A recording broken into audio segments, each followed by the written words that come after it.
तो मनीष सिसोदिया ये कह रहे हैं कि बीजेपी ने उन्हें साफ साफ ऑफर दिया है कि आप हमारी पार्टी में शामिल हो जाइए और आपकी कमीज पर जितने भी दाग लगाए हैं सीबीआई ने, ईडी ने, वो सारे दाग हम साफ कर देंगे।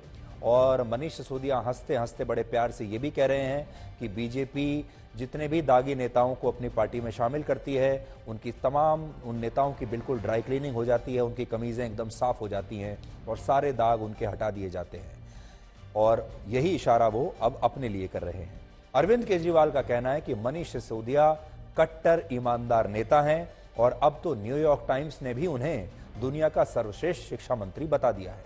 इसलिए हमारा आज यहां पर यह सवाल है कि जिस नेता के बारे में अमेरिका के अखबार में शहद जैसी मीठी मीठी बातें लिखी गई हैं, जिसकी इतनी प्रशंसा न्यूयॉर्क टाइम्स ने की हो, अगर ऐसा नेता किसी पार्टी पर इतने गंभीर आरोप लगाता है तो उसकी बात को हल्के में नहीं लिया जाना चाहिए। इसका मतलब उसकी बात में कुछ ना कुछ दम तो है ही, क्योंकि अब तो उनके साथ न्यूयॉर्क टाइम्स भी खड़ा हुआ है। इसलिए आज हम ये दिल्ली पुलिस से मांग करेंगे, सीबीआई से मांग करेंगे, केंद्र सरकार से भी मांग करेंगे कि वो इस मामले में एक और केस दर्ज करें और मनीष सिसोदिया से ये पूछें कि बीजेपी का वो कौन सा नेता है जिसने उन्हें आम आदमी पार्टी को तोड़कर बीजेपी में शामिल होने के बाद दिल्ली का मुख्यमंत्री बनने का ऑफर दिया है।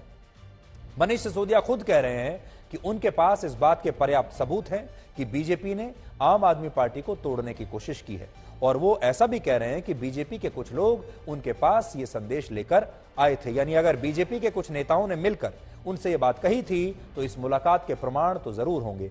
आजकल इलेक्ट्रॉनिक युग है, डिजिटल युग है। अगर उनके पास उनके फोन में कोई कॉल आया है तो उस कॉल का जरूर कोई ना कोई रिकॉर्ड होगा। और वैसे भी मनीष सिसोदिया का जो फोन है वो सीबीआई के कब्जे में है। सीबीआई चाहे तो उनके फोन से उनका पूरा कॉल लॉग निकाल सकती है, किस किसने फोन किया है, कहां कहां कितनी देर बात हुई है। अगर कोई एसएमएस आया है आजकल उसे भी निकाला जा सकता है। अगर कोई व्हाट्सएप किसी ने किया है उसे भी रिट्रीव किया जा सकता है। और जैसा हमने कहा कि फोन पर, लैपटॉप पर जितना भी जो भी सबूत होगा वो सीबीआई बहुत आसानी से निकाल सकती है।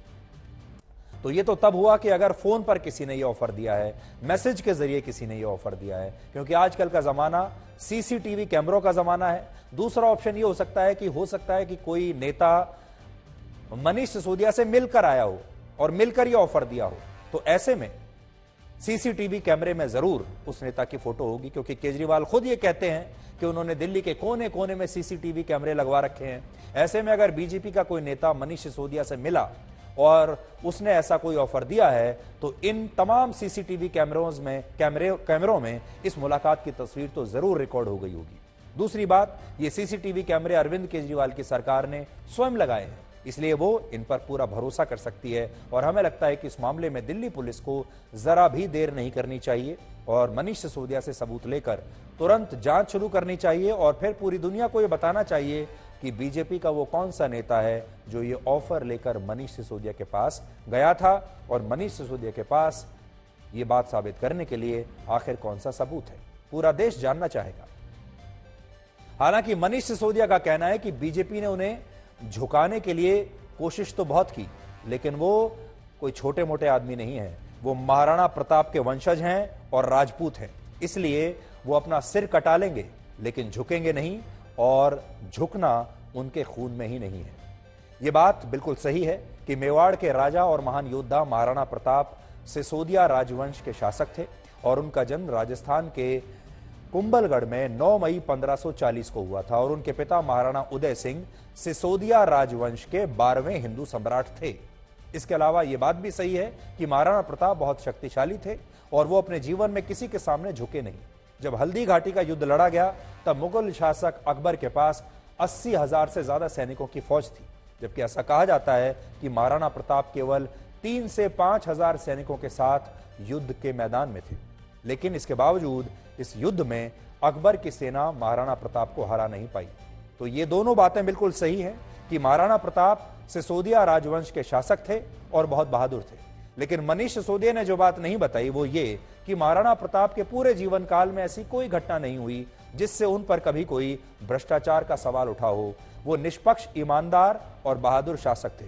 जबकि मनीष सिसोदिया खुद को उनके वंश का तो बताते हैं, जो कि हो सकता है सही भी हो, लेकिन उन पर अस्पतालों के निर्माण में भी घोटाले का आरोप लगा, स्कूल के निर्माण में भी घोटाले का आरोप लगा और शायद वो भारत के पहले ऐसे एक्साइज मिनिस्टर हैं या दूसरे शब्दों में कह लीजिए कि शराब मंत्री हैं जिन पर इतने बड़े पैमाने पर भ्रष्टाचार के आरोप लग रहे हैं।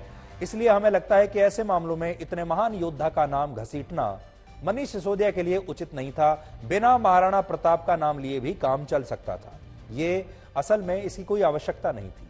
महाराणा प्रताप जैसे तेजस्वी शासक भारत का गौरव हैं और उनके नाम का इस्तेमाल इस तरह की छोटी राजनीति के लिए करना उचित नहीं होगा। वैसे महाराणा प्रताप ने कभी खुद भी ये नहीं सोचा होगा कि उनके जन्म के 482 वर्ष बाद खुद को उनका वंशज बताने वाले किसी नेता का नाम शराब घोटाले में आएगा, उस पर छापे पड़ेंगे और वो उससे बचने के लिए महाराणा प्रताप के नाम का इस्तेमाल करेंगे। ये महाराणा प्रताप ने भी कल्पना नहीं की होगी कि उनके जन्म के 482 वर्ष बाद उन्हीं का वंशज उनके नाम का ऐसे प्रयोग करेगा।